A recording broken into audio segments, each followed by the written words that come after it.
What up, y'all? We're talking about Ash by Elegance, TNA, and Charlotte Flair. All of that coming up. What's up, guys? This is Zoe Stark. You're listening to Women's Wrestling Talk. 10, 9, 8, 7, 6, 5, 4, 3, 2, 1, 0.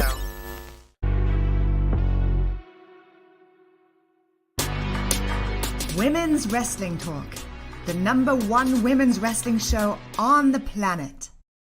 Happy Friday, y'all. Welcome to Women's Wrestling Talk, the #1 women's wrestling show on the planet, WWT Live, the Friday edition. We have so much to talk about, but we are not alone. The professor is in the building. Forward. Go forward. Go forward. Go forward. What's good, Professor? How are you doing? These crack me up all the time. I am good for a Friday. How are you, TK?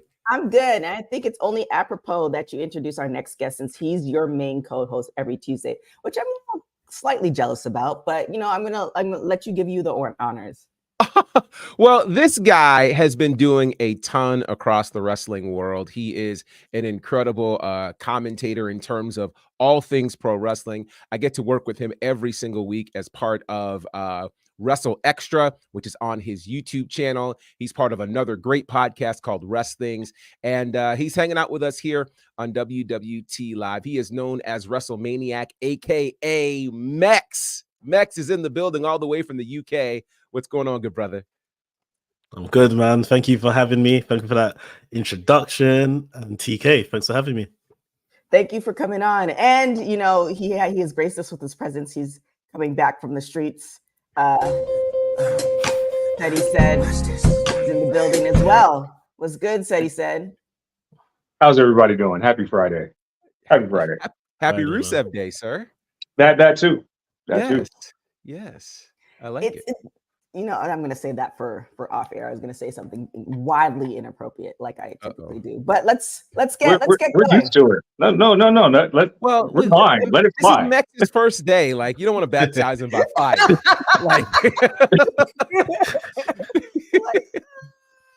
Yeah, we'll save it. We'll save it till after. What we got first?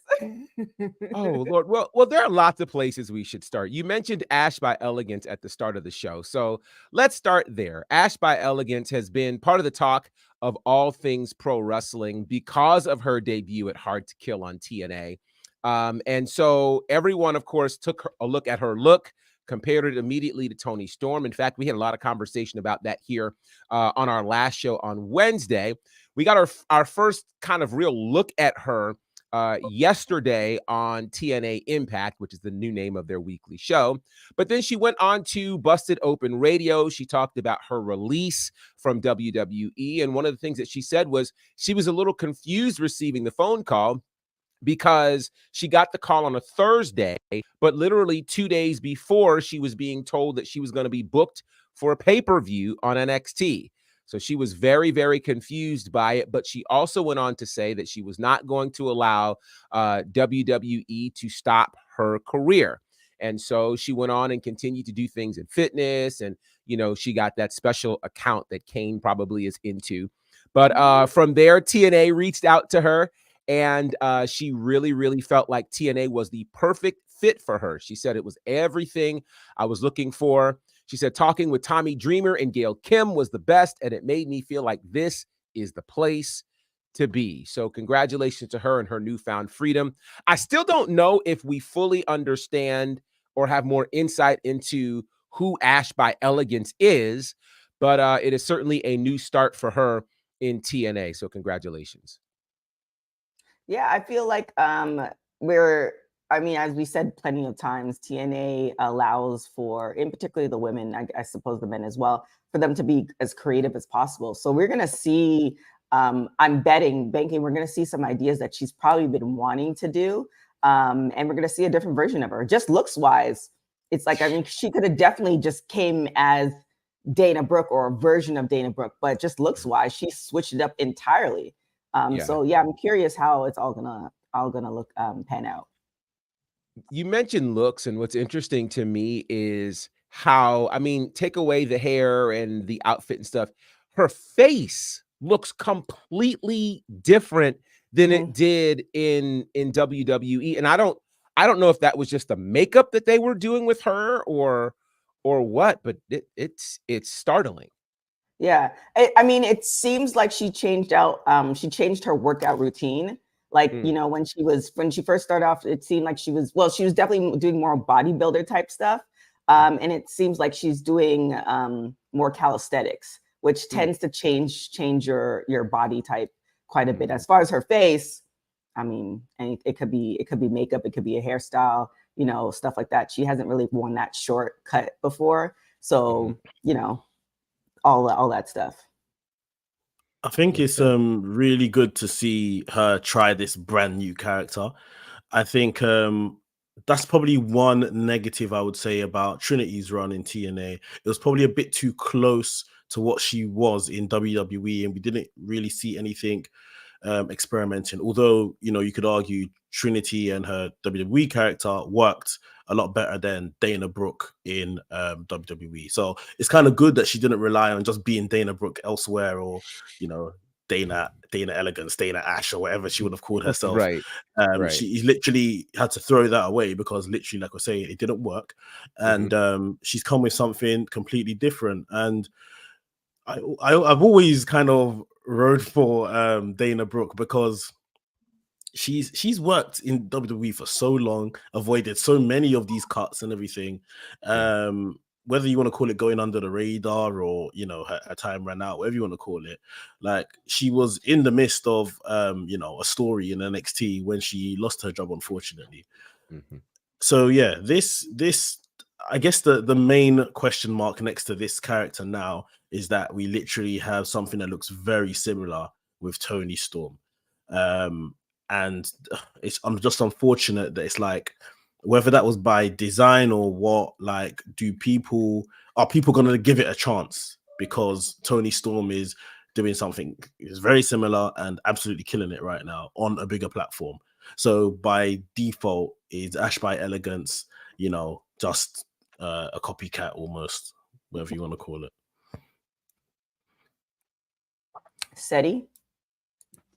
You know what? There's so much discourse about her character shift, and I'm just hoping that the in-ring work does the talking. With this new character, what I really hope for, because I love to see people land on their feet in different companies, I hope that we see a different style in her performance in ring. Less of the gymnast style, maybe more into the power style she had back in the day when she was Charlotte's understudy. I hope that's what happens, because there's a lot of discourse about if she stole a gimmick, if she's wearing a similar hairstyle, if she's channeling the 1920s and the 30s. I just hope the in-ring character shows such a good mean streak that we see the difference between Dana Brooke and Ash by Elegance. Name aside, because I'm going to be very vocal about this. Not feeling a name. Sounds like a fragrance. Don't know what we're going to get. But she has a chance to really set her stamp on the women's division in TNA and really be a character that we can sink our teeth in, because the cool thing about it is she's a part of the conversation. Whereas in WWE, that was few and far between. There was always give Dana Brooke a chance.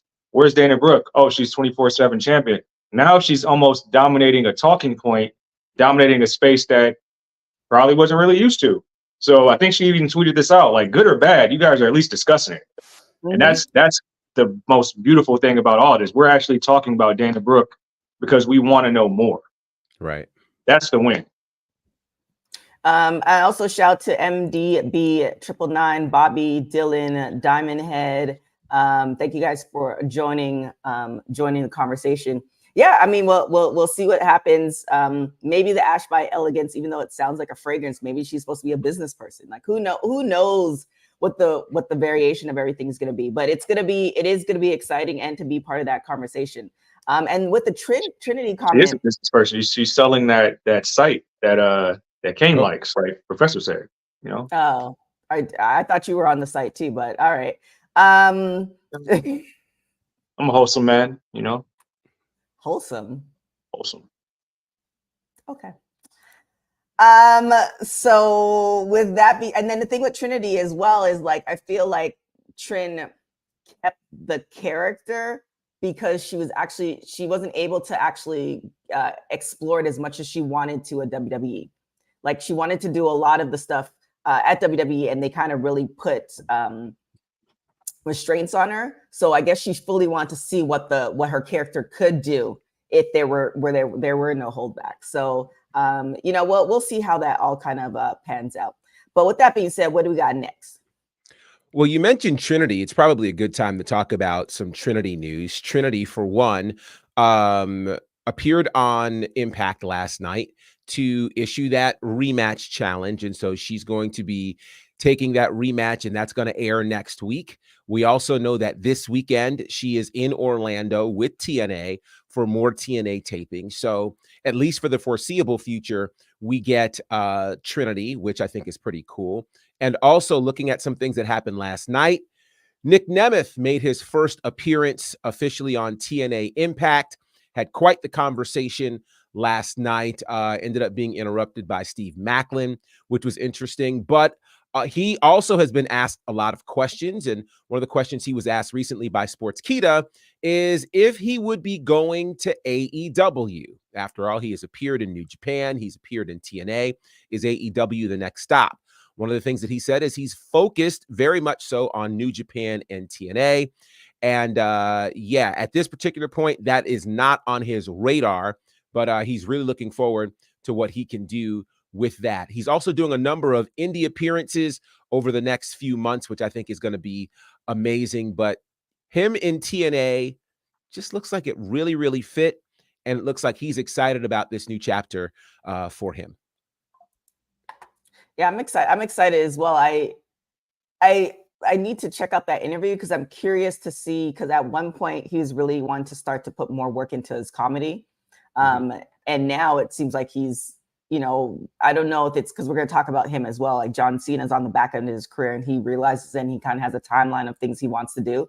I wonder if that's the same thing. It's like not necessarily you're in the back end of your career, but you don't necessarily want to be wrestling at 50 or 60 every day of the week. So maybe there's things that you want to check off. So I'm curious as far as the balance and how he came to that decision. It's interesting. One of the things we know about the TNA schedule is it affords him the opportunity to, if he's going to wrestle 4 times a month, it only happens basically over 4 days instead of, 12 or 13 or 14 days. The travel would be less. It allows him to do some other things and allows him to have some matches and some experiences that he hasn't been able to have throughout his 20-year career. So I think it's interesting for him. And I wonder if the AEW schedule, with it being weekly, would still be more than he technically would want to give right now, so it'd be interesting to see. Plus, again, he comes in right now at the top of the card, battling potentially for the world title. Not sure. Well, I shouldn't say not sure. We could probably guarantee that with as many people who are gunning for the world title in AEW right now, that probably would not be his starting point if he entered AEW. It's very congested. It's very congested in AEW. If he's to kind of go in, it sounds crazy to say, but his name almost doesn't hold enough weight at this point. There's not enough stock in the Nick Nemeth name for him to be, straight to the top of the card or whatever the case is. So yeah, I think he's made the right choice with TNA. It almost looks like home.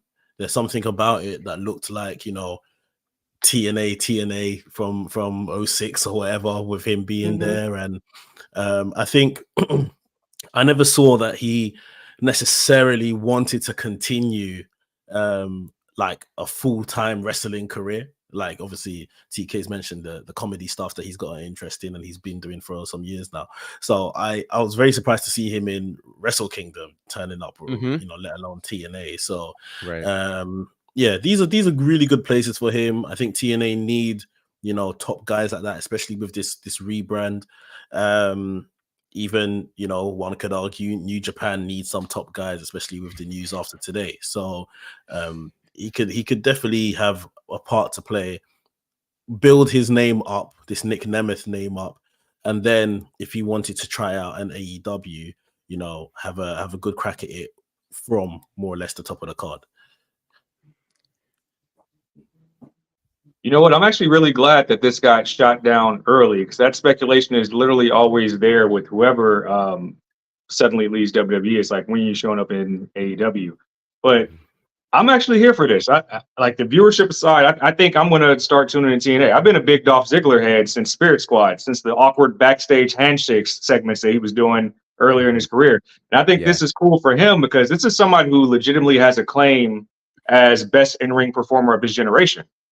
And he gets Yes. to be in a space where it's all about the ring work and you don't have to focus too much on your character work and just go put on good matches, which is what he does almost better than anybody else. So age aside, I think he is going to show like, hey, I've been backstage doing things, but I can still come be a top card performer with any talent around the world. So whatever dates he has, and if he does, he's going to do the New Japan tour. That's going to be amazing. Along with TNA stateside, echoing Professor's sentiments about the schedule being lighter, we're going to see way more quality out of Nick Nemeth from this stage of his career. Quietly as kept, has probably been there the whole time he's been on ice in WWE.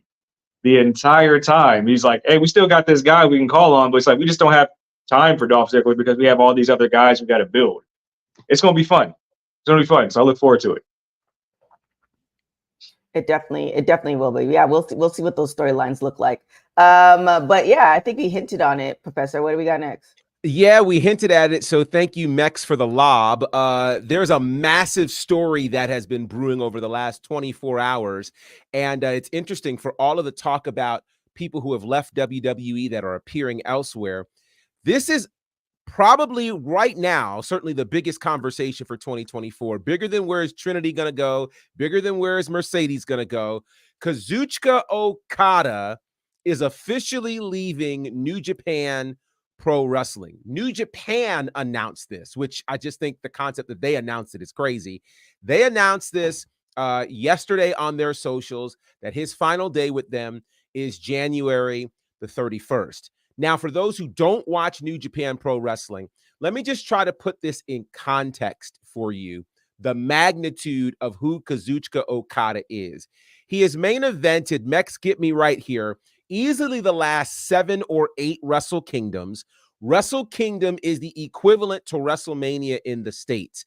If we're putting equivalents, Okada is arguably the John Cena of Japan, and not in terms of wrestling ability, because in terms of wrestling ability, he's probably the Shawn Michaels or Ric Flair of Japan.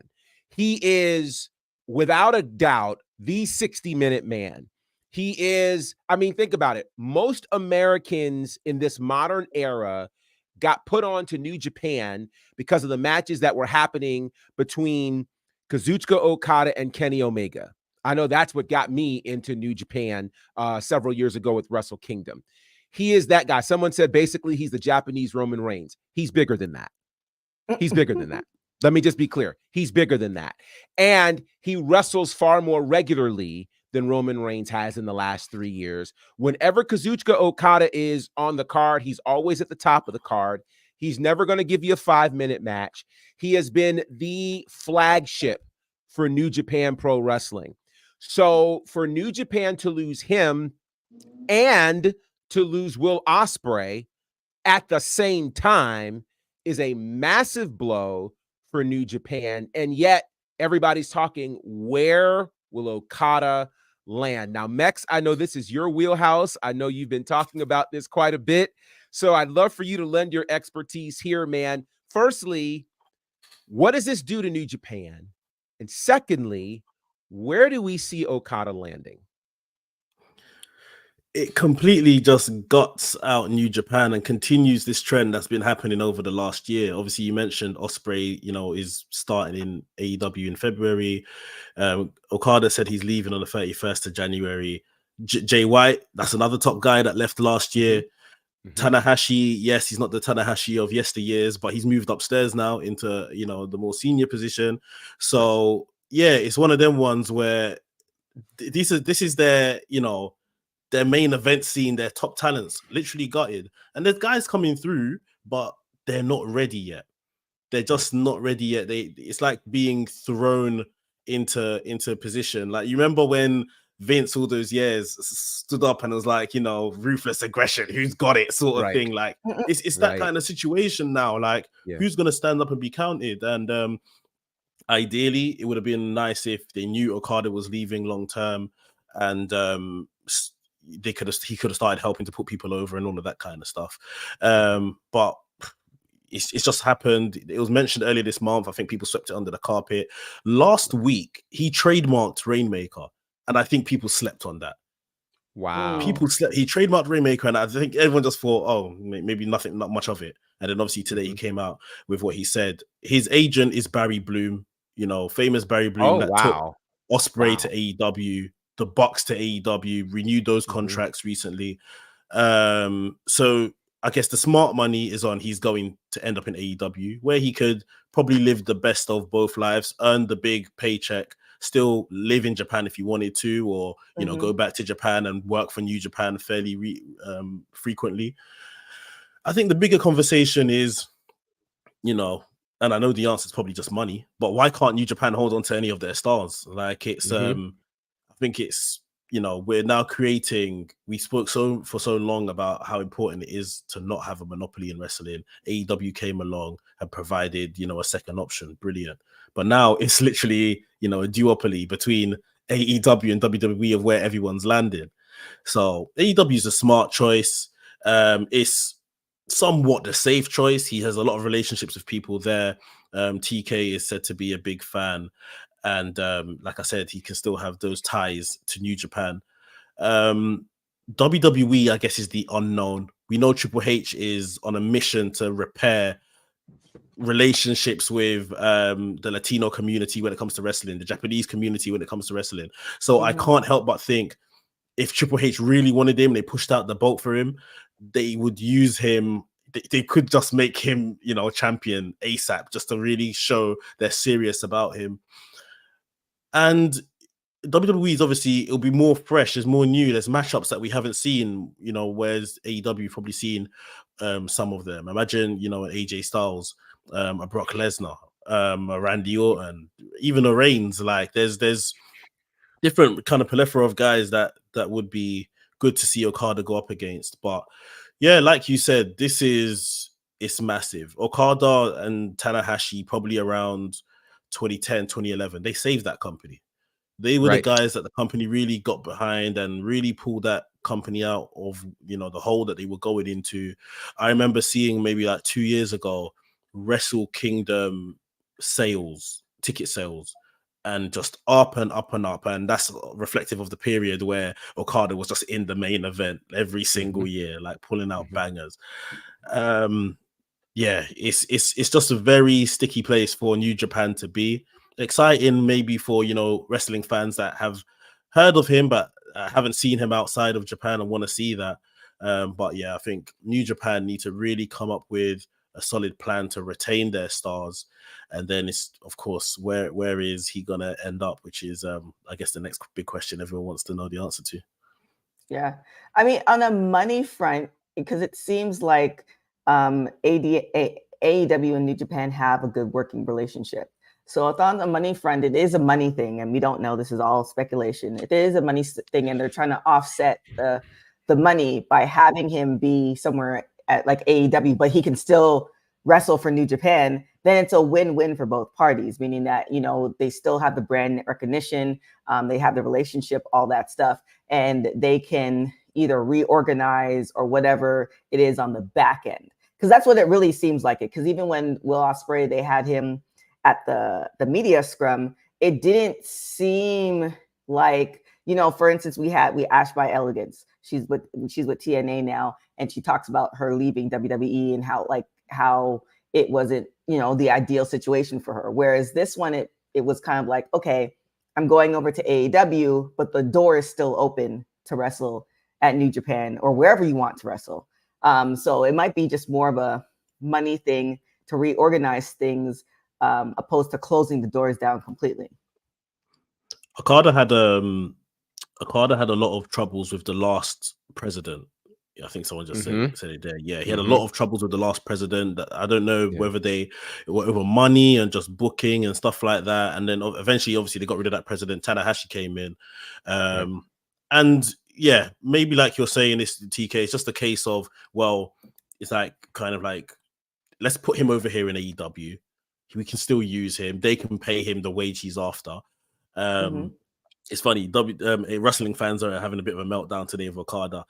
Japanese Twitter today is having a meltdown because his wife is like a superstar over there. So it's like, oh my god, she's leaving for America and all of that kind of stuff. So yeah, she's like some type of socialite, big model out there. So yeah, it's interesting to see. There's a lot of kind of factors around this. But yeah, I just feel like I don't know how this company is going to progress. Who's the next big star that you build around? Because even the likes of a Naito is pushing on, a Shingo Takagi, they don't really seem to rate for whatever reason. He's terrific.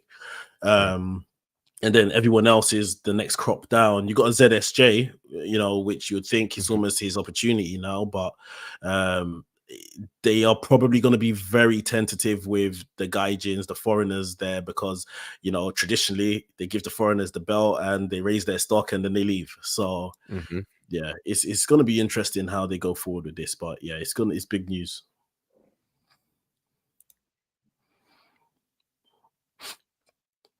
Anything said? It's fascinating, really, to have a free agent of this magnitude be on the market and kind of send the wrestling media in a swirl, because we don't really know. I mean, AEW makes the most sense with the working relationship, as we've seen with other performers. But there is that elephant in the room, and Mex pointed out perfectly, that Triple H is pretty much hell bent on repairing relationships. And now, how hell bent is the question. Now, I think there was a report I put in our chat earlier about it's a known fact that Okada always wanted to perform at WrestleMania. Also, and of course, the higher ups know that. So, are they going to put a full court press on for Okada? Also, I think it was Muscle Man Malcolm who pointed out on Twitter that the recent promo by Shinsuke Nakamura was liked by Okada about "we're waiting" or something like that. They have a storied friendship as well. So, do you go do the performances that we've seen, in AEW, where you can kind of have the grand presentation and kind of get lost around? Do you know if you're going to be put in the main picture, or do you go pursue a dream that you've had, and even if it's just a one-off? One thing that I'll point out about WWE that we know is going to be a consistent factor now is international shows. That's going to be a thing going forward. Yeah. If you do bring Okada in the fold, I think you debut him at an international show, and that would be such a big audience that it will have the direct presentation and that you want for somebody of his magnitude. So I think I would have to believe there's a plan in place either way, but it's going to be a very interesting, let's call it 30 days of what we're going to see. And it's also just dependent. I mean, like, I think we said this both with Trinity and Mercedes, as far as wherever they're going, if they're ending up going with Okada. It's one of those things that if he does go to WWE, he can essentially write his own check, meaning that if there's certain things that he wants and WWE agrees to it, then it makes sense. If there's certain things he wants and WWE's like, no, this is the WWE way. This is how we do things. I think he's at a point in his career where it's like either take me as I am, or like I can go wherever I want. So, if it's more like, okay, it's a short-term contract, I'm here for a year and a half, I'm getting paid enough that I don't have to, wrestle at other promotions and stuff like that, but it's a short enough contract where I can go and do other things after the fact. There's that too. So it really just depends on management. This is where the people where it's like Okada says what he wants. He tells his manager, they go and have a discussion. If the price is right and it makes sense and you're happy, then, there you go. I mean, look at Jade Cargill. Like, she's training, but I guarantee, and, don't take my guarantee for everything, but I guarantee the check she's getting, she's good. She's not like, oh man, I can't wait to debut. Like, it's like she wants to debut, but when she does, it's going to be a totally different Jade than what we saw at AEW. And they're paying her more than enough to do that. So I definitely agree with you, Professor, where like WWE is doing a new approach where they're a little bit more bendy with people and stuff like that, based off of, social media and presence and how long you've been in the game and, the ROI, return on investment, etc. So yeah, well, I mean, anything's possible. Yeah. Anything is possible. And with the talk of, again, the international expansion of WWE, I mean, think about it. They have what, 4 pay-per-views or premium live events this year internationally. You know, there is a strong effort to really expand in that space. They clearly have the money, so money's not an issue. It's just an issue of, will he fit in where they're looking forward to doing things? And if that's the case, look out, world, because this is going to be awesome. There it Yeah, is. Cedric made a really good point about those international shows, debuting him in an international show. Obviously, the next one that's on the cards is this Australia show, Elimination Chamber. And yes, it's Elimination Chamber. But ultimately, geographically at least, Australia is round the corner from Japan.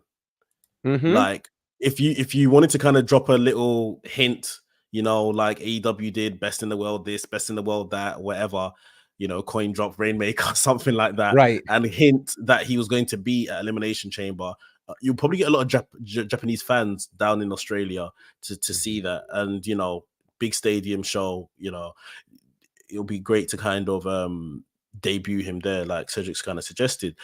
Yeah. I think the only other question that I guess I'll leave to the room to give your answers.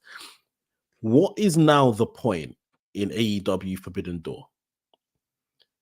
All the talents that we would have wanted to see, the crossover, the dream matches, assuming Okada joins them in AEW, they all work for the company now. So that's true.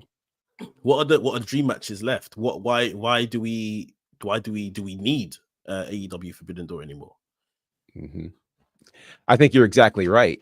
You know, I mean, if the whole idea was to create this idea for Forbidden Door, but everybody that you want to see, because right now in New Japan, if we think about it, who would we want to see from the current iteration of New Japan battle somebody in AEW?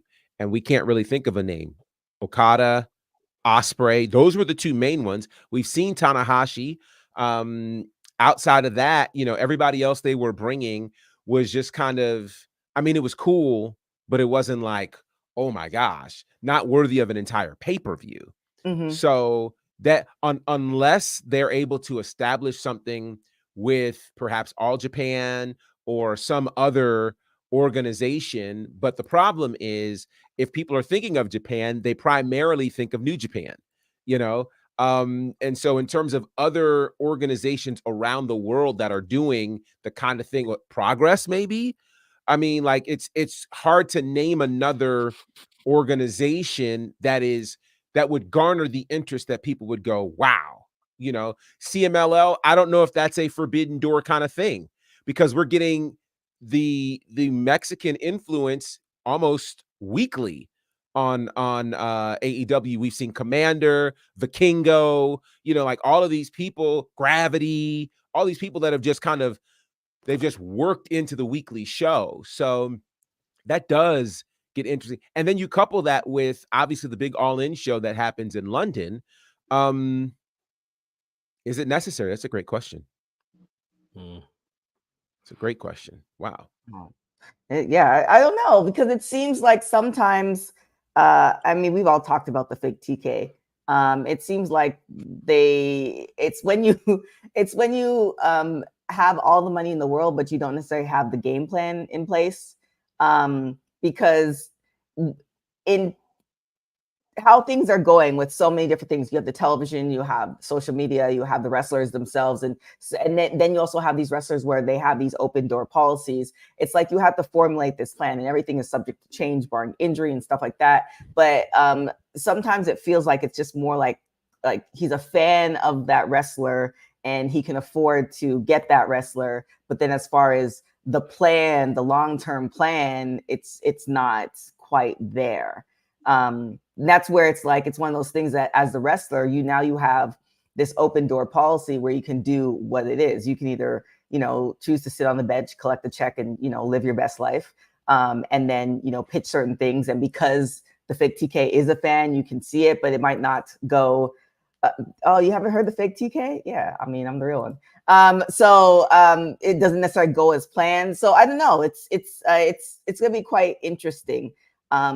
Especially now, I feel like kind of going back to what we initially said about TNA, the way TNA, or maybe we said this before we came on air, the way TNA is stepping up their game, I feel like AEW has to definitely look at that, not in a form of competition, but more of like you kind of know the direction they're headed in. So that's another thing too. So we'll see. It's fascinating, but also I feel like I could speak for all of us. We're not gonna lose our sleep over where they're going. Where a lot of people want to die on the hill as far as where everybody's going. It's serious, but we're not collecting their check. I don't see none of Trinity's check, so I'm happy wherever she wants to go. Yeah. Dylan saying, I usually sleep on what Dylan, you and Perth is just like me and the Inland Empire in California. There's we're not really feeling it. So what said? It seems like Perth is just a distant land that there's really nothing going on, and that is kind of like the Inland Empire. So I kind of get where, and Dylan's just more about it, but it feels like it's on the same level. So I enjoy my community very much. That's all I'll say. Yeah, it allows you to run the streets. Okay. Let's talk about this. This is we're talking about to pound the streets. We're talking massive changes in the sports world. So from this whole thing of Okada to this other news, which is actually wrestling related, all things considered, and that's what's going on with Sports Illustrated. Sports Illustrated today announced that they are going to be laying off most, if not probably all, of their employees. It's really quite crazy. The story is a wee bit convoluted, and so we won't get into all of those things, but it's been a tough 4 years for Sports Illustrated. And basically, the way we got here is that there's a parent company called ABG who terminated the license for Arena, which takes care of Sports Illustrated, because they did not pay the quarterly fee, despite being given a notice of breach and an opportunity to cure the breach. Now, why we talk about this in the wrestling context is because lately Sports Illustrated has been one of those trusted sources to talk about pro wrestling, and such that if you got mentioned by Sports Illustrated, like, it was a really big deal. And they had been regularly covering a lot of wrestling over these last few years.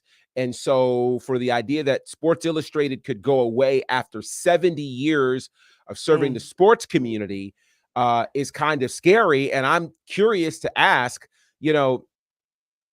what do you think this does for pro wrestling coverage for a major sports entity like Sports Illustrated to potentially be going away?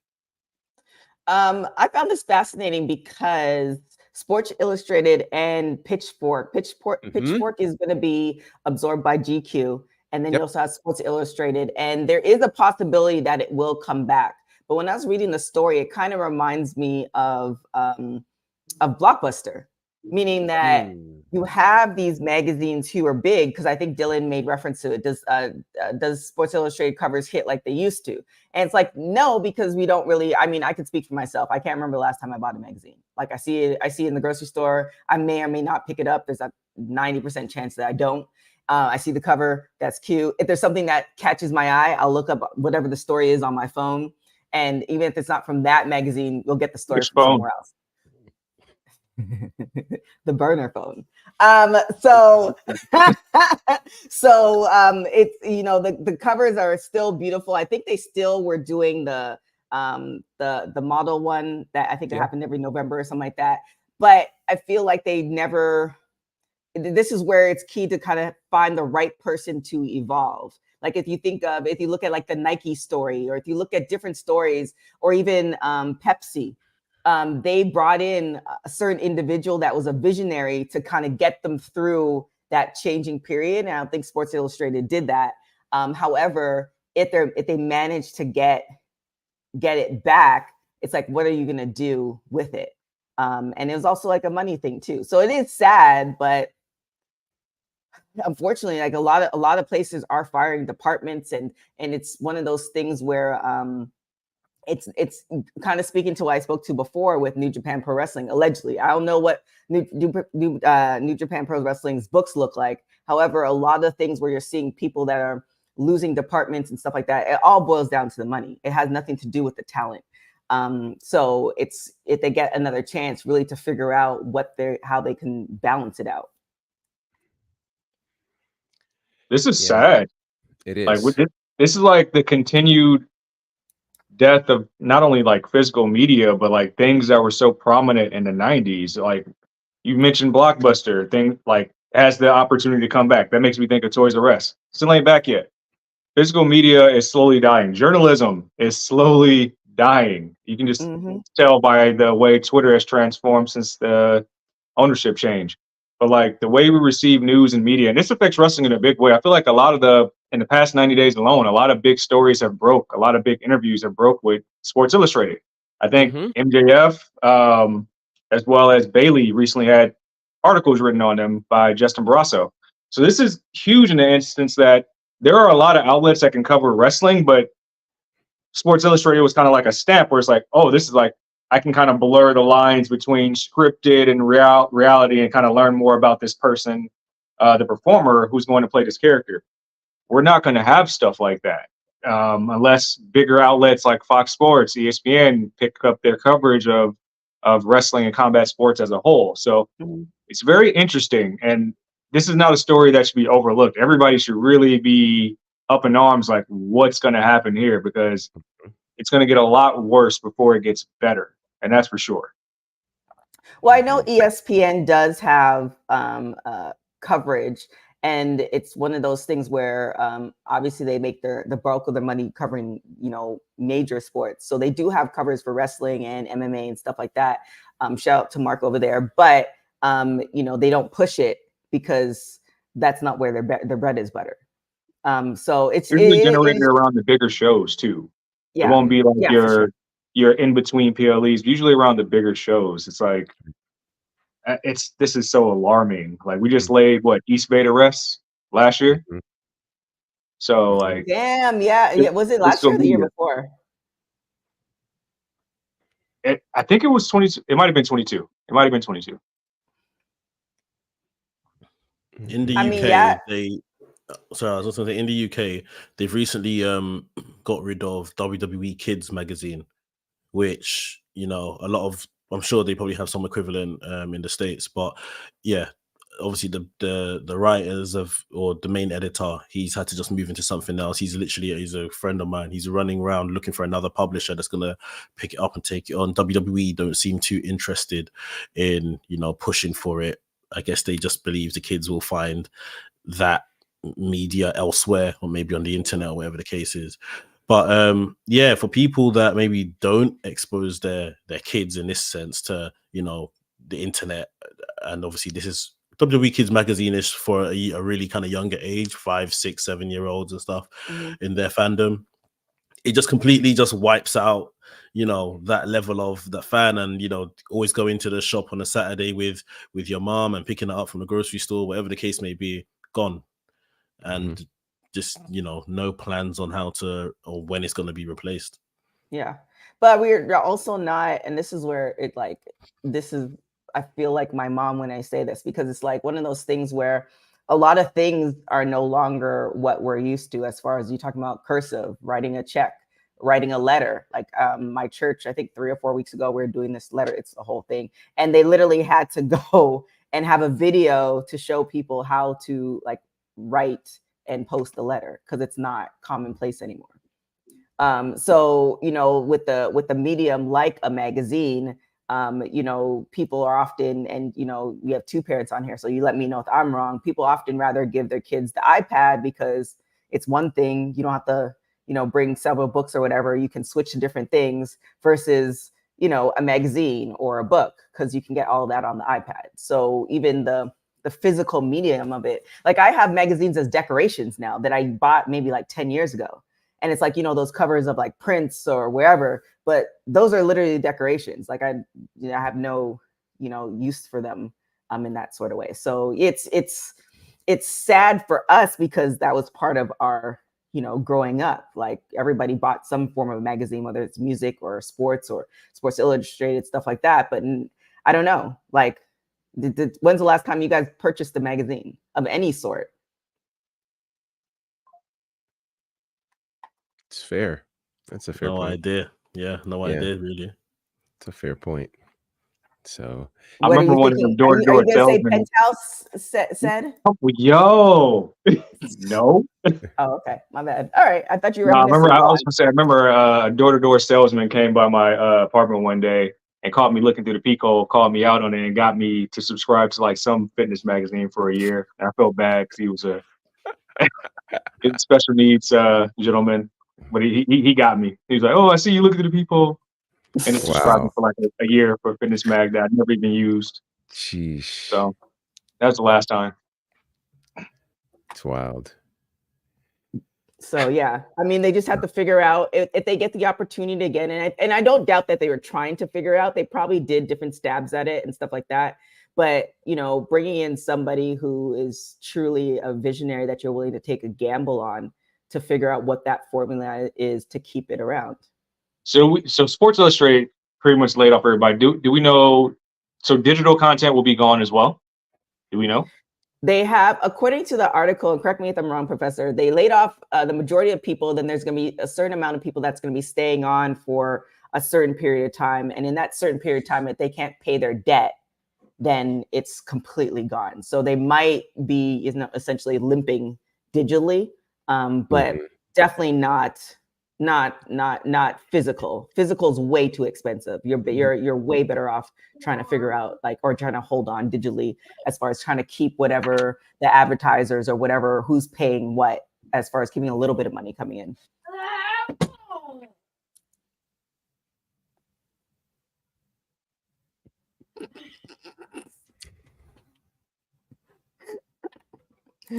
That look, wow, that scared me, and I'm not even a child. This is not even my dad. I knew what that all meant in that look. Tell me you're a black dad without telling me you're a black dad. Oh goodness. Oh my God. Oh, well, before we get into all of that, is Little Professor going to the Rumble? No, though he did enjoy his first wrestling foray a couple of weeks ago. That was a lot of fun. It was a lot of fun. Something that the Little Professor and everybody else can enjoy as well is some merch. Hey, yo, you. Yeah, you that's watching this. You sitting on the couch staring at the screen not knowing what you want to do like this is an online college. Are you tired of wearing shirts that make you look like an extra stuck in catering? Do you want to step your wrestling swag game up to the next level? Then Women's Wrestling Talk has got you covered. Like literally. Are you for life in pink or black and white? Or maybe you're the EST and people need to respect you accordingly. Want to put some pride in your stride and show off the muscle in your hustle? Then make sure you check out the WWT store. Not now, but right now. Alright? What you waiting for? Head to www.talkpodstore.com and don't make me fight you. Shit. Oh, I guess Little Professor might be something I'm brewing. What else we got to talk about? Dark Side of the Ring? Now I'm concerned. Now I'm concerned. Oh man. You said something's brewing. I hope Little Professor is not in any trouble. That's what I mean. I mean, he's a kid. What kid doesn't get in trouble? That's what they're supposed to do. I never got in trouble. Dark Side of the Ring. We now know what season 5 topics are going to be revealed. I think it was early revealed that Kurt Angle would be a topic, but now the other names are going to include Harley Race, Chris Adams, Brutus the Beefcake, Buff Bagwell, and I believe there was something along the lines, I'm missing one, Black Saturday with Vince McMahon. Mm-hmm. A lot of the early discussion, what I've seen on these topics, is that it's not as interesting outside of the Kurt Angle one, kind of citing his trials with addiction. But do any of these topics kind of stand out with you guys? I think what I like about Dark Side of the Ring for me, it's like certain things like you might know of the story, but they do an in-depth version of it that you may not have known. So like as far as people who really love or like wrestling, you're gonna get more information than you bargained for. Like there's gonna be certain stories that you kind of know, you know what happened, but you might get those little tidbits of details that you didn't realize. And then there's also stories that you've never heard about that are now there for you too. Like that's what I think that's what makes Dark Side of the Ring such a great show. So I'm excited. I don't really go too much for the gore or when they talk about, you know, I think it was like the death match one where it's like, I can't watch this. So, you know, if it goes a little too crazy for me, that's when I don't watch it, but I definitely need to go back and watch. I tap into those ones. And then the AEW or the A&E biographies, I really tap into that as well. So I'm looking forward to it. Yeah, I'll probably watch the Kurt Angle one. I tend not to actually. I'm very selective with what I pick from the Dark Side of the Ring, just because I don't want to kind of enter that realm of hearing like someone that you really enjoyed watching and you know what they are doing in their free time. So yeah, I tend to like social media. Yeah. I tend to avoid a lot of the Dark Side of the Rings, but the Kurt Angle one for sure, because he's one of my favorites. I definitely will tune in for that one. Speaking of Dark Side, is Little Professor okay? Is he? Oh, he's perfectly fine. He was hungry, so I just went to take care of him with some food and stuff. But he's good. Like we you know, somebody said that, you know, you were getting the strap. Like we didn't know. No. I went out and he was hungry, so I just put some food on for him. So okay, he's good. There it is. So we're talking about the Dark Side of Ring. Are you looking forward to watching it? I happen to be a massive fan of Dark Side of the Ring. Now, the first season was probably one of my favorites because you got to learn a lot of stories and they all weren't super dark. You know, as we've gotten later on with the season, some of them have gotten super dark seemingly, but I understand like it's called Dark Side of the Ring, you know, so that's kind of the premise behind it. There are a couple of stories that have been done that have kind of ended in a decent way. This next set I'm very interested in. Brutus Beefcake, Buff Bagwell will be interesting. I had a chance to actually call some matches with Buff Bagwell, and you know he's here in Atlanta, and we've kind of seen some of his journey and things like that. So it'll be interesting to watch how some of these go on. And so I believe Chris Adams is going to be covered, which I'm really excited about. A big name in world class. And for those who don't know, there would not be any super kick parties without gentleman Chris Adams. So I'm really looking forward to seeing how some of those go. So it should be a really cool season. The challenge has been there are certain stories that I think we've heard a lot of and we've wanted to learn more about.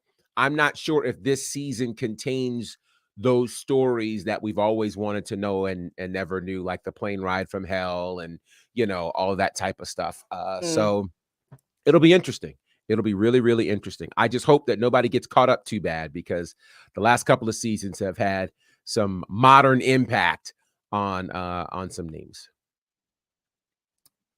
There it is. Do we have anything else we want to cover? Did we talk John Cena? Oh, we did not. Yeah, so John Cena did an article or conversation with People, you know, People like the real People magazine, and he talked about alluded to the fact that his wrestling career is really coming to an end. And he's been talking like this for the last couple of years. But in the interview, he said that he turned 47 in the past year and he doesn't have much time left in the WWE. He said that he hopes that he has left a positive legacy for himself and for the fans and for the WWE. He said, I wouldn't be who I am without WWE. He also said at 45, he began crafting an exit strategy, ensuring that his final acts in WWE are as impactful as his entire career has been. So he has been preparing for this particular moment. He was asked if whether or not he wants to have a farewell match or just play a different role in WWE. He said, I just want to do what's best for the company, saying he's open for varying possibilities for his final chapter with WWE. So this is going to be very, very interesting. The last time, of course, we saw him in the ring was at Crown Jewel when he lost significantly to Solo Sikoa, which was pretty powerful. So that lends itself to the question, will the next time we see Cena be the last time we see John Cena? And with us nearing I mentioned the Royal Rumble, with us nearing WrestleMania, you got to think that for someone who had the caliber of a career as a John Cena, WrestleMania has to be kind of the last stop, or I don't know. That's just my thought. Before we answer that, Dylan, this is for you. Dylan saying, do people run People Magazine or do non-people run People Magazine? I felt it coming. Yeah. It's a fair question. It's a fair question. Yeah. Yeah. That was I know quite a few writers at People Magazine. So yes, there are people who run People Magazine. Mm-hmm. So yes. Mm-hmm. As far as Cena, I mean, if you notice, he does a lot of voiceover work. If you really listen to it, he does a lot of voiceover. Yeah, he does a lot of voiceover work. Obviously, he's in the movies, all the stuff. I don't see him taking like a day-to-day role at WWE. Maybe possibly when he's older, but he also just seems like the type of person that I don't know if they'll be as fulfilling opposed to whatever business ventures or dealing with kids or whatever the thing is. So yeah, I am curious to see what his exit strategy would be, because also it has to align with the time of what movie he's playing in. Right. Like as far as all that stuff. So I mean, I think his impact was really great. At one point I did have a John Cena, I wouldn't say a picture at my desk when I was working at radio. People found that kind of fascinating. Yeah. So wow. I was impressed. I think it's a bit of like diminishing returns right now. He came, he beat Solo. Solo has lost every singles match since he beat Cena. Every single one. And that's someone that they're trying to tell us is like the next guy out of the bloodline. He had obviously the program where LA Knight tagged with him. And I mean, that was good for LA Knight, but I don't know, how much that really did for Cena. And then before that, am I right in saying he had the program with Austin Theory? Yes. At Mania, where he said in the lead up to it, if you beat me, so what? I'm a part-timer. If I beat you, it does nothing for you. And it's just like, you've now just rubbished this entire feud sort of thing with, his typical Cena-esque promos. So it's like, and obviously Austin Theory won, and we see where Austin Theory is on the card now. It didn't do anything for him. So I don't know what what could be the last finale that we get with John Cena that makes sense, that is actually going to make us feel like, wow, he's put someone over and that person has climbed up the card, or the at least their perception in our eyes as fans has improved. I don't know what it is. I don't know. I think Randy Orton actually said something recently about he wants to have another world title match against Cena. Maybe the farewell is just a Orton versus Cena exhibition kind of match at WrestleMania, and we move on. Obviously, those guys have a storied history, and then we just call it curtains, because all of these younger stars beating him is clearly not really doing anything for them at this point. Or would it be? I mean, again, this is if time permits, or would it be better if he actually has a championship for a while, or do you think it's just like it's not even believable? Not really. Intercontinental title, if I'm right, is the only championship he's never won. 24/7. Did he do 24/7? Well, they've been that, isn't it? So he can resurrect it. I don't know. I mean, trust Cena to resurrect it. Yeah. I don't know. Like, if a title would mean much, or would it make the fans, resent him or stuff, especially when there's seemingly a growing queue of, eligible challengers for the top titles these days. Give him a spot in the Rumble. Let him form a little story with someone in the Rumble. then it pays off at WrestleMania and call it a day, man. Like, just call it a day. It's done.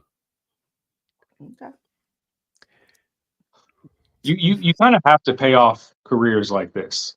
And we've seen Cena lose a lot. And since coming back to television, he's lost a lot. So for all the Super Cena stuff that personally rubbed me the wrong way in my teens, college years, stuff like that, he's kind of paid it forward. Like I'm one of the people that believes like it's on you to like do the job after I go out on my back. He's done that for a lot of people. I think it's time for Cena to have one of those Kobe Bryant, Dwayne Wade exits where he does his tours. You create the shirt with all the tour dates, and it's like, this is Cena's final farewell. You get your standing ovation in each arena until the final match at a WrestleMania. Whether that's for the title or not, it could just be a match with Orton, because Orton said he never wrestled him in a singles match at WrestleMania, just the same way Edge left WWE by wrestling Sheamus on the SmackDown. Those type of respect factors weigh a lot more. But I feel like in the era of like where records need to be broken, we're seeing it with Roman Reigns. I think it would be a disservice to who John Cena is to WWE if he doesn't reach the all-time title record. Because I don't feel like they're going to have any other superstars in the next decade, 2 decades, reach that many title reigns. So they might as well pay that forward, even if it's just transitional and you get cashed in on the next moment. They have to pay that forward for somebody who's given so much to the business. And I don't believe for 1 second that at some point at age 55 that Cena won't be an on-screen character as like a general manager or some type of authority figure. That's definitely going to happen. As a movie star, though, I don't see it. Because they have like defined movie star. Even though he, and I apologize if you guys haven't seen Fast and the Furious, but even though he kind of sort of died in Fast and Furious is like a soap opera. He might not have died. He died. So they have another 10 more Fast and Furious is going. I mean, there's, and what I mean by movies, I mean he's in big movies, and he's also on he's not necessarily where Rock is, but he's still legitimately he can call his shots as far as certain roles and stuff like that. He's still very well established in the industry. He's a great actor, but I'm saying he's not like a leading man or anything like that, where it's like, hey, I'm going to see this movie because of John Cena. I'll give you that. Like, he's kind of found his niche, and he's like, but he's not like movie star. That's a stretch, at least to me. Well, let us know in the chat. No shade, John. I think John's a great actor. No shade, but just he's an actor. That's what he is. John Cena is an actor. Okay. Yes. Okay. Yeah. All right. Well, I'm sorry, John. I was trying to tell you movie star, but he's good role player. Complimentary piece. He acts in movies. He's not a movie star. He acts in movies. Wow. Wow. There it is. There's always a moment when somebody new comes on, and then they figure out the rhythm, and then the shade ensues in such a perfectly politically correct way that for those who got it. For those who didn't. That was. I'm with Said. I just think we need to just be careful of the way we use the word star. That's it. I'm saying He might body a couple roles, but ain't nobody like, hey, John Cena's on the marquee. I got Friday night. I got to pull up. The opening night. I don't know about that. Wow. Unless you're a wrestling fan, those are probably the only people that might say that. That's a fair assessment. That's a fair assessment. Right, well, there it is. I'm sorry, John. I thought you was a movie star, but apparently you're just if you want to rank him, I think he's a better actor than Dwayne, but he's not like a star. But then, I think Dave's a better actor than both of them. But you wouldn't even call Dave a star. So, do you think The Rock is a star, or do you just think he just has the power to put himself in movies? He's a star by proxy. Yeah, he's a star. I like the secondary thing you said. The money. I mean, he was the #1 box office draw. Like, that was not hyperbole. So he's a star.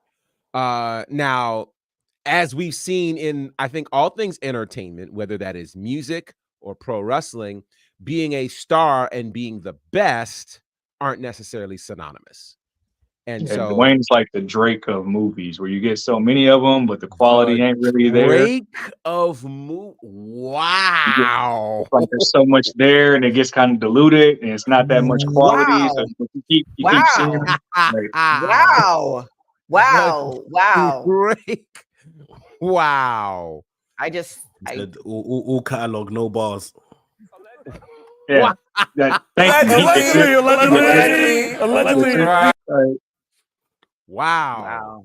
It's a very deep, a lot of void out there. There's a lot of stuff, but wow. First All off, I'm right. offended because it's like you're doing a double diss, and Drake is a very great artist. So Wow. as a Wow. fellow Canadian, I can't accept that. But everybody's entitled to their opinions. This is America, I guess.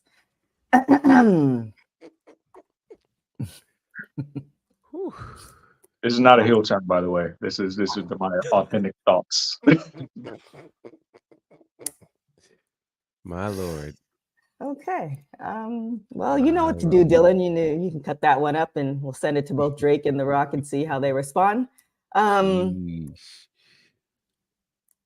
Based on your sentiments, ain't nobody coming to the IE, so I'm fine. And do out here. Ain't nobody gonna come to that. They're about to catch you outside in LA. Wow. Man. All right. Wow. Yeah. We can't top that. We No. can't top that. With that being said, I think it's I guess it's time to go. Matt's the only one that gets it. He got exactly what I was saying. And the thing is, I don't even watch movies too tough, but I just know the totem pole when it comes to Dwayne, John Cena, and Dave. And from what people say, Dave is the best of the bunch. So, Okay. Well. Wow. All right. I don't want to end the show like that. So let me save face here. We gotta talk a little quick speculation on this Seth Rollins news now that it's reported that he actually tore his MCL and partial tear of his meniscus as well. He's supposed to make an announcement on Monday Night Raw this week about his immediate plans as champion and his immediate future. I think we all know that the game plan was supposed to be some type of form of Punk versus Rollins. Punk versus Rollins. I don't know if we know if that needs the title or not. And to my knowledge, MCL meniscus recovery can be kind of a 3-month, 4-month window, if you would. It's not as rigorous as tearing the ACL we've seen with some recent superstars. So what do you guys think? Is this going to be a sign of a dropping of a title? Do we see a sudden cash in, or do we still get Seth at WrestleMania? It's the way injuries are panning out. And I mean, said you just came off of one within the last couple of years. The recovery time is a lot shorter than it used to be.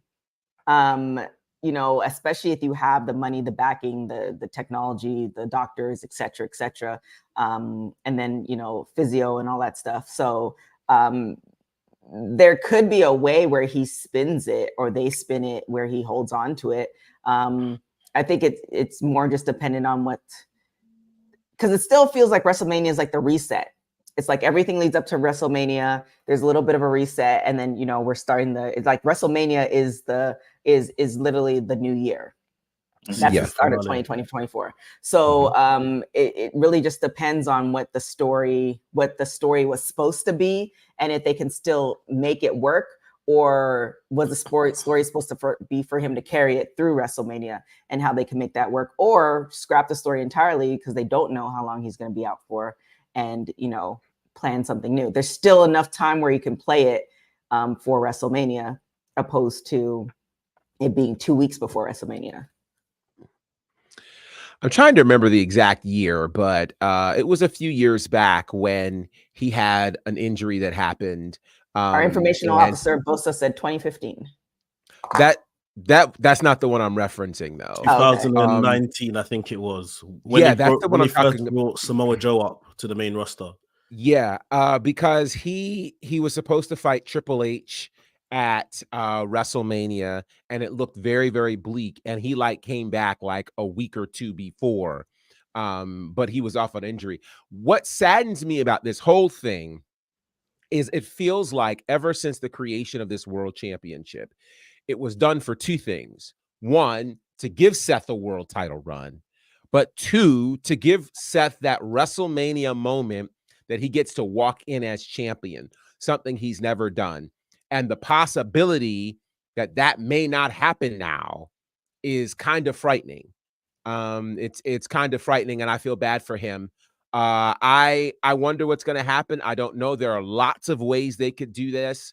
To your point, TK, does Seth versus Punk need a belt? Absolutely not. You know, we would be just as invested in this, belt or not. It's really about Seth and Punk. And so this does make things very interesting. We don't know if Seth, I don't recall if Seth had an opponent already lined up for Royal Rumble. But I just think this is going to get interesting. Does this impact who wins the Royal Rumble? Does it, I mean, we don't know what's going to happen. And it could work out where if it's only a 2-month situation where he can be back for Mania, then maybe they let him have the time off and keep the championship. I mean, Brock Lesnar went how many months without defending a title? You know, our current Roman Reigns has gone several months without defending a championship. So there's certainly precedence for allowing him to keep the championship. The challenge, of course, is this is supposed to be the working man's championship, which, for better or for worse, I mean, let's just be honest, he didn't have to defend the title against Jinder. And, you know, you've got to wonder if he's sitting here thinking that match was not a necessary match and this could have cost him an awful lot. So we'll see what happens on Monday. All right. Seth, is there anything else that you would like to discuss? No. Okay. Hope he has a speedy recovery. Should have put the title on Shinsuke. But and there's that. And there's that. I mean, you still picked an awkward way to finish, but here we are. With that being said. Oh my. To our guests. How did you like the show? Will you be coming back? Where can people find you? All the things. Sure. Thank you for having me. Like I said, when we got here, I'll be happy to come back when you guys need me again. Yeah, it's Max, WrestleManiac UK on all platforms, Twitter, TikTok, Instagram, YouTube. So yeah, follow the journey. And then Seti said, where could everybody find you? you can find me on X at says at CEWD_SAYS. X is not a bad site. That is formerly known as Twitter. You can find me on the gram at said is the answer. Also, you can find me on this platform every week, Monday, Wednesday, Fridays. I write articles for this site as well as dailyddt.com. I should have some Royal Rumble content coming pretty soon. And if you're interested in journalism, which is formerly or appropriately dying right now, I do news shoots, CedricDWeldon.com, Hawthorne Community Television, do all that good stuff there as well. We like cake over here. I couldn't clarify the difference between X and Twitter. That was too far. I just wanted to clarify. All right. Professor, where can everybody find you? You can find me at Bonnerfied on all of the platforms socially. You can check out my commentary work with IWE and Southern Honor Wrestling on IWTV. We've just dropped new shows for both promotions, so you can go and check those out. Also, you can check out my work with All Caribbean Wrestling and the Nightmare Factory on their YouTube pages. You can check out my work with Ashe Wrestling at AsheWrestling.com. Let me just tell you guys, February 24th, it's going to be a thing. Yeah, it's going to be a thing. poppin'. So you guys make sure you check it out. If you can get to Charlotte, do that. If not, make sure you watch it on pay-per-view. It's going to be special. And a lot of other cool things are on the way in the month of February. And next Saturday, I'll find out if I'll win again for Commentator of the Year. So I'll tell you about that. I thought I thought it was something else. I know what you thought I was going to say. No, Seth thought it was the same thing too. He looked off. He's like, "Wait, we didn't even discuss this announcement." No. I would not do that to you guys. All right. Well, just let me. I would say, Professor, let me know what number you got in the 30 man. That's good. That's Oh my good. gosh. With that being said, you guys can follow me everywhere at TK Trinidad. Make sure you check out all our content at WW Talk Pod, www.talkpod.com. Our Izzy interview dropped on Tuesday on Fight TV. Oh my gosh, Mackenzie Mitchell is going to be dropping on Fight TV next Tuesday. And we have a bunch of WoW interviews dropping as well. So you can check all that out on our social media. With that being said, thank you guys so much for joining Women's Wrestling Talk, the #1 women's wrestling show on the planet. Till next time, guys. Justice for Lola. Hey guys, my name is Jade Cargo.